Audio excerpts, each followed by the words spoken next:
Live from downtown Detroit, home of WDIV and Click on Detroit, Local 4 News at 6 starts now.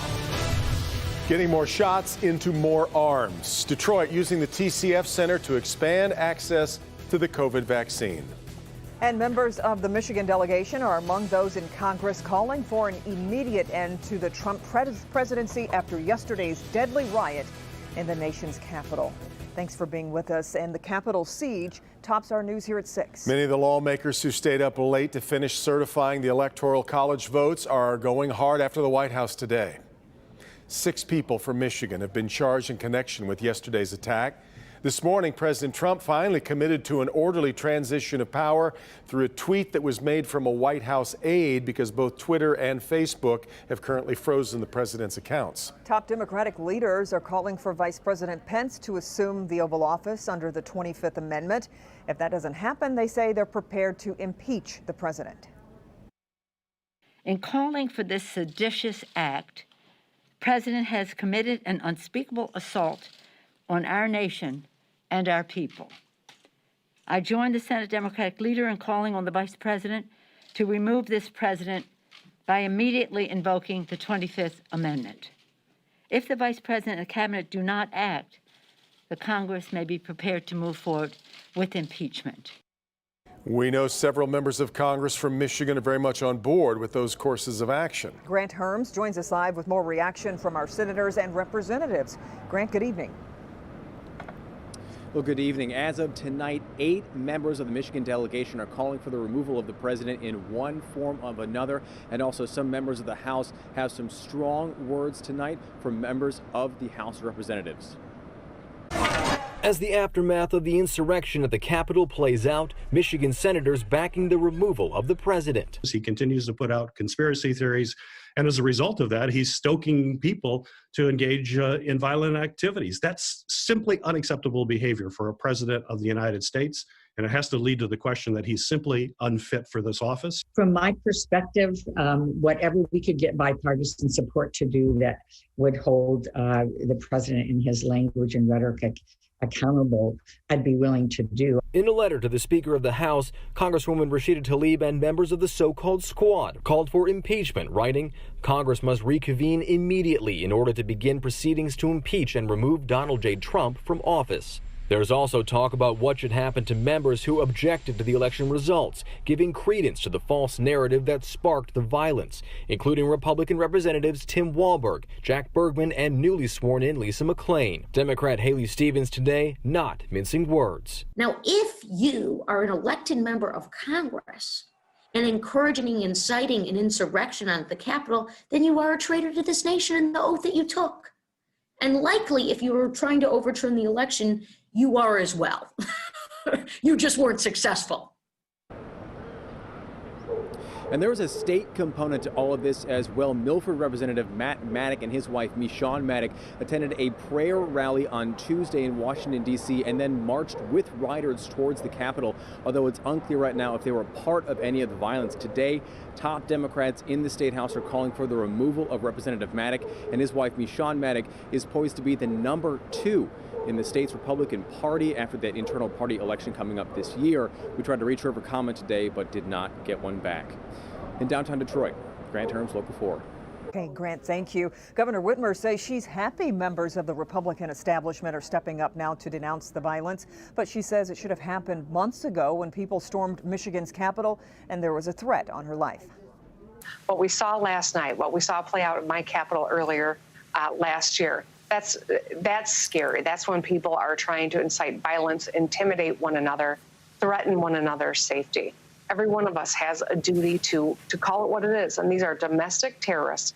They need to be held accountable, and I am grateful to see people are taking this seriously and taking action now, but I only think about what would have happened if they would have when it first started 8-9 months ago. And during that MSNBC appearance, the governor also referenced the bomb threat made today at Michigan's Capitol. We've just learned one person is in custody for calling in that threat. The building has been since deemed safe. What happened in D.C. was, of course, tough for all of us to watch on television. Well, imagine being right in the middle of it, or covering it as a reporter. Local 4's Larry Spruill spoke with a local journalist living in D.C., and he's providing some very important context to what we watched, Larry. Good evening, Devin. Phil Lewis is a local Detroiter, but living in D.C. and working for the Huffington Post as a reporter. He covered the Black Lives Matter protests this summer and the riots at the Capitol Hill building yesterday. He tells me the two experiences are like night and day.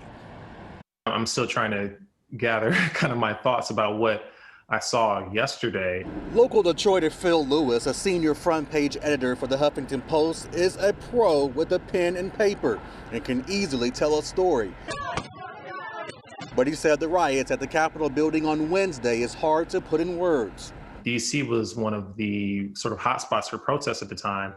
And Lewis had the opportunity to witness two historic events in D.C. The Black Lives Matter protest this summer. I was down there on the streets after the fatal police shooting of George Floyd. And the riots at the U.S. Capitol. I even saw some video of police actually letting the Trump supporters in the area. Lewis tells me covering both events should be easy as a journalist, but noticing a difference of how police interact with the two different groups is something to digest. This summer, he said officers cleared out protesters in just minutes. The way that they were able to clear out protesters of that area when they were like, okay, we're done. We don't want you all down here anymore. They were able to clear out protesters in an instant. But Lewis said that was not the case with the riots at the Capitol. The level of force that protesters and journalists received in DC was just, it was not the same at all. Were you scared at all in covering both of these events? I think, yes, you are a little frightened for your safety and for the safety of others. But, you know, as journalists, we have a job to do, and that's to get the news out and actually accurately capture the events of what's going on around us. And Lewis tells me a lot of his family and friends from Metro Detroit reached out to him yesterday. His phone was blowing up, making sure that he was okay. He tells me that he is fine. He is just doing his job and witnessing history in the making. We're live tonight. Larry Spruill, Local 4. We did that. All right, Larry. Much more on the Capitol riot and its fallout ahead at 6:30 on NBC Nightly News tonight with Lester Holt. All right, now to the latest on the coronavirus, and the state of Michigan surpasses 13,000 deaths from the virus. The state reports 4,015 new cases and 176 additional deaths. 138 deaths of those are coming from a review of past vital records. Detroit Mayor Mike Duggan says the city is about to ramp up distribution of the COVID vaccine. Starting Monday, the TCF Center will start taking appointments for the Detroiters over the age of 75 and Group B essential workers, which includes K-12 teachers and child care workers. Call 313-230-0505 to schedule those vaccinations, and they will begin Wednesday. Then starting Friday, the shot will be made available to any DPD officers and DDOT bus drivers who want it. And next week, the city will start vaccinating people in its 60 senior citizens buildings and 29 homeless shelters. Sean Lay is live with more on the expansion and what the mayor had to say about it today. Sean, good evening.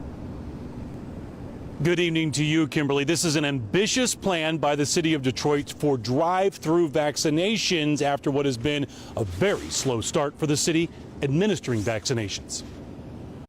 This is what the city of Detroit is working hard to avoid. People sitting in long lines like in Florida waiting for COVID-19 vaccines. Starting Monday, people 75 and older in the city, along with who the city is calling 65 and older good neighbors, can start to make appointments for drive-through testing at the TCF Center garage. The shots start next Wednesday. You don't leave your car. The garage will be heated. And if the response from Detroiters is weak, this is going to be very simple. If we don't fill up the first 20,000, we're going to lower the age from 75 to 72, and we'll open it up again, and we'll just lower it to 70, 67, 65. We're just going to keep expanding the category. The state says Detroit has only vaccinated 1,808 people so far, mainly home health care workers and firefighters, with 50,000 vaccines shipped. Bottom line, Detroit is now ready to ramp up, knowing that at least 20% of Detroiters may pass on getting vaccinated. I am 100% confident that the risk of COVID is dramatically higher than any risk from a vaccine. And so I knew when they stuck the needle in my arm, there is a minuscule chance I'll have a bad reaction. There is a far greater chance I'm going to get COVID and have a serious effect if I don't have that vaccine. Back here live, Kimberly, some vaccines will be available actually starting tomorrow around 1 o'clock for members of the Detroit Police Department. If those officers choose to get the vaccine, they will be offered the vaccine at the end of their shifts, and they'll get an hour of overtime pay for getting the vaccine and hanging around afterwards to make sure there are no bad effects or side effects. We're live tonight. Sean Lay, Local 4, back to you. Certainly an incentive to get it done. Okay, good information, Sean. We appreciate it. Tonight, local county health departments are also making plans to expand their vaccination programs to the next priority groups. We talked to the Washtenaw County Health Department about the challenges they're facing and when people can start signing up for appointments.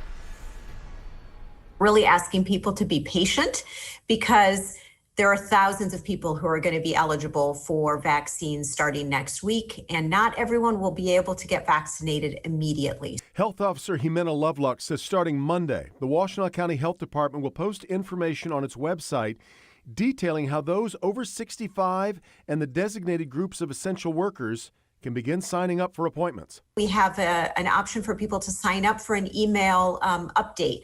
That way you don't have to go back and check our website every day or every hour. They will make appointments over the phone too, but ask those who can to use the internet to do so. We're really trying to reserve the phone calls that are coming into the health department to people, for people who may not have access to the internet or have the ability to make online appointments as easily. They're hoping to have 2 vaccination sites, one on the eastern side of the county and one on the western side, but everyone will need an appointment. It'll take us a couple weeks to ramp up. Our goal is to get to 5,000, be able to vaccinate 5,000 people per week. Now, the bottom line here is if you're over 65 or you're an essential worker, you need to check your county's health department website. They'll be posting all the information in the next few days. If they have an option, by the way, for you to receive an email alert, good idea to sign up for that. If you're an essential worker, you may also be getting information, though, from your employer about getting vaccinated. We have put a shortcut to all of the counties sharing information so far on our health page at clickondetroit.com. And, of course, we'll keep updating that list as more counties finalize their plans. All right, well, winter's been pretty tame lately, but then seeing a little bit of snow off in the distance. Hi there, Ben.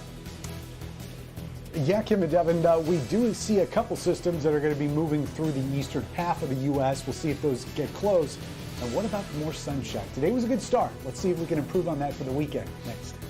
All right, Ben, also dangerous drivers terrorizing a Macomb County neighborhood. The Local 4 defenders exposing just how bad the speeding problem has gotten during the pandemic.